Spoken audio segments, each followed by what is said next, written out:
జెండలు జత కట్టడమే మీ ఎజెండా, జనగుండల గుడి కట్టడమే జగను ఎజెండా.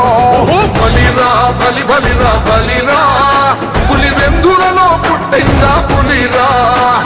కుర్చీల కూర్చోవడమే మీ ఎజెండా, కుర్చీ జనమే ఇవ్వాలన్నది జగను ఎజెండా. బలిరా బలి బలిరా బలిరా, పేద బతుకుల మార్చినది ఆ పులిరా. గవర్నెన్స్ లో ఎప్పుడు చూడని అభివృద్ధి ఈ రోజు జరుగుతా ఉంది. మొట్టమొదటిసారిగా స్కూళ్లు మారుతా ఉన్నాయి, రూపురేఖలు మారుతా ఉన్నాయి. హాస్పిటల్స్ మొట్టమొదటిసారిగా ప్రివెంటివ్ కేర్ అన్నది దేశానికే పరిచయం చేస్తా ఉన్నాం బుల్లెట్ క్లినిక్స్ ద్వారా. ఈ 4 సంవత్సరాల కాలంలోనే ఏకంగా మా అన్న ప్రభుత్వంలో మరో 4 సీపోర్ట్స్ ఈ రోజు వేగంగా కట్టడం జరుగుతా ఉంది అని కూడా చెప్పండి. భయమెరుగని